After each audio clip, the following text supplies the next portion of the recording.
Saya itu punya uang 50.000 Pak. Ini saya ingin menunjukkan kewalian Habib Lutfi ya. Saya bilang sama istri, kamu punya uang nggak? Ada Pak 50.000. Lah kalau Gilga urung rabi wis duit mau kali. Aku minta dia apa-apa. Walaupun mbah saya itu kaya 7 turunan. Persoalannya saya keturunan nomor 9.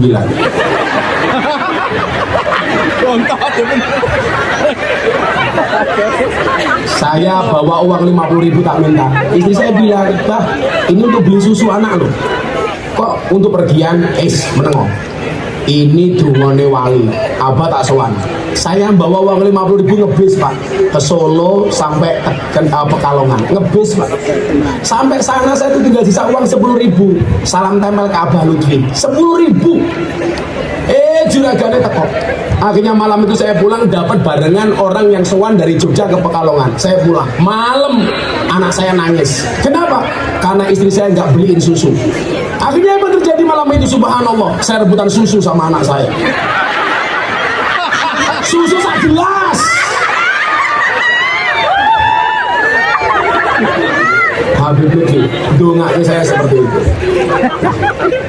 Maka saat saya bertanya tentang Sunan Kalijogo, Muryo sama Ampel, ketika disuguh makanan itu beliau bilang, yang namanya sejarah bisa benar bisa salah. Tapi kalau ada pelajaran kamu bisa sampaikan. Siap Bah?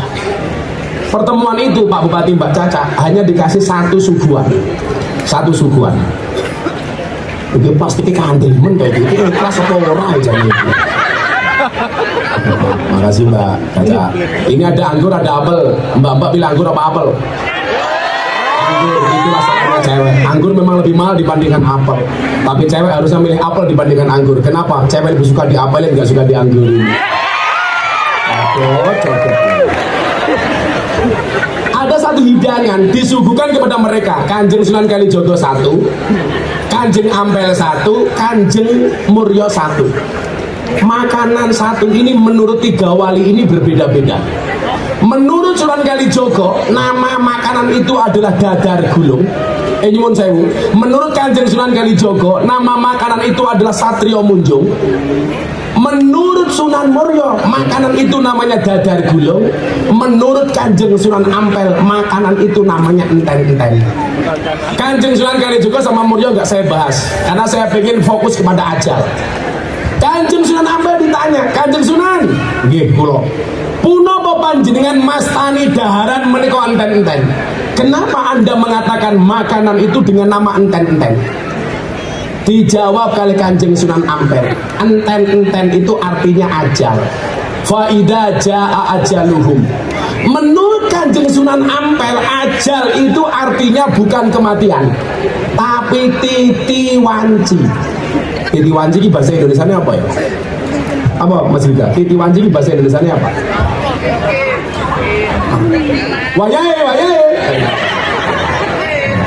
Wayahe.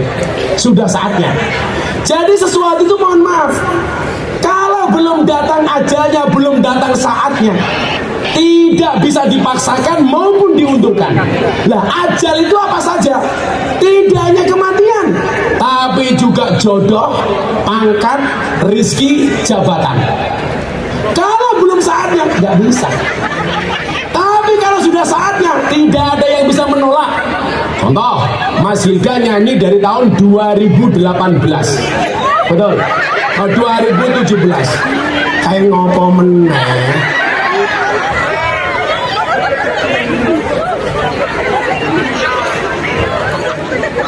Tak santet meteng loh we.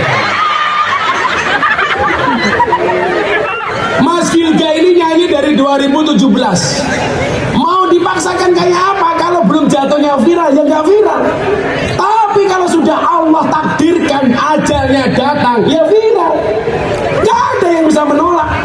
Itulah mungkin yang dimaksud dengan Allahumma la mani'a lima ataita wala mu'tiya lima manata wala radda lima qadaita wala yanfa'u dzat minkal jad. Kalau sudah datang ajalnya, orang akhirnya semua tahu lagu Nemen. Lagu Nemen mau buat tahun berapa loh? 2023 menjadi lagu paling viral adalah di tahun 2023. Nemen.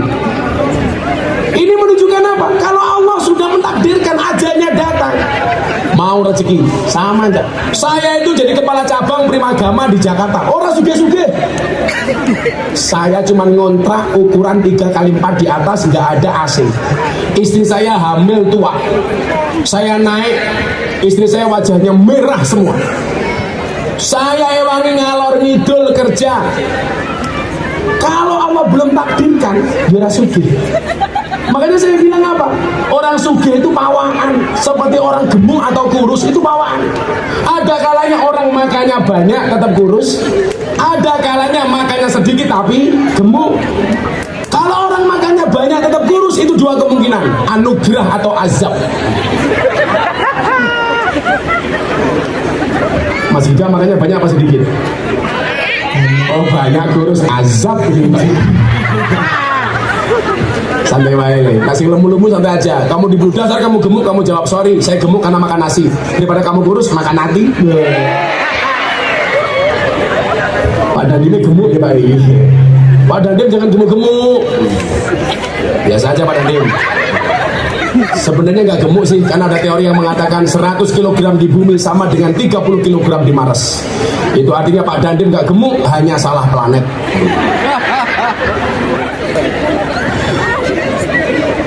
Jodoh sama, ajal nggak bisa dipaksakan. Kalau sudah datang jodohnya jelas. Wa min ayati an khalaqalakum min anfusikum azwajan. Kok gampang. Makanya jangan kaget orang pacaran puluhan tahun dari SD sampai perguruan tinggi, selesai kuliah malah putus. Kenapa? Belum ajalnya kok. Jangankan mohon maaf umpamanya yang lagi viral hari ini Mas Jenny sama Mbak Epi, itu pacarannya belum lama saat pandemi. Saya itu menjadi salah satu sejarah pacaran mereka, saya tahu betul. Saya punya temen Mas dari SD sampai perguruan tinggi satu kelas sama saya, pacaran. Begitu selesai kuliah putus. Akhirnya apa? Penggo ngepek tonggo, peco ngepek konco, bahkan ada yang pekso ngepek musuh. Kita gak ada yang tahu Mas Gilga pacarannya dengan siapa, nikahnya dengan siapa. Tapi sorry, kalau saya dulu sama sekali gak pacaran. Saya gak pacaran bukan karena saya gak laku, tapi karena memang gak ada yang mau. Tapi hari ini saya katakan kepada orang-orang yang dulu menolak saya, di balik kesuksesan seorang laki-laki akan ada banyak mantan yang menyesali. Jaduknya karo Gus Miftah mata pelat. Nah, jodoh sama pangkat. Ayo, orang mau nyalon kayak apa kalau Allah belum izinkan? Gak bisa. Nyalon DPR keluar biaya miliaran. Saya mau dulu guyon Pak, ada tamu-tamu di tempat saya mau dulu. Saya bilang, sekarang pengen jadi anggota DPR sama jadi walinya Allah, itu lebih gampang jadi walinya Allah. Karena hari ini pemilu semua orang berlomba-lomba pengen jadi anggota DPR, gak ada yang pengen jadi walinya Allah. Ya, mau dipaksakan kayak apa? Walaupun keluar banyak biaya, kalau Allah belum izinkan gak bakal jadi. Mau kampanye seperti apapun. Kita masih ingat 2019 calon anggota DPR dari Dapil Semarang mengeluarkan amplop 80.000 amplop. Satu amplop isinya 20.000 untuk membeli suara rakyat. Kalau Allah belum takdirkan ketangkap KPK 2019. Ini bagi saya penghinaan. Di mana penghinaannya? Suara rakyat 5 tahun hanya dibeli 20.000. Sementara binaan saya lokalisasi Mbak Sarkem, PSK paling murah 1 jam 200.000. Sakit hati saya.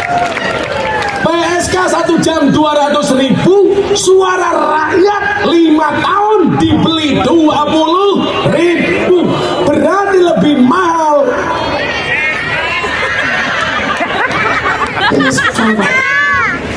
Kan penghinaan Mas.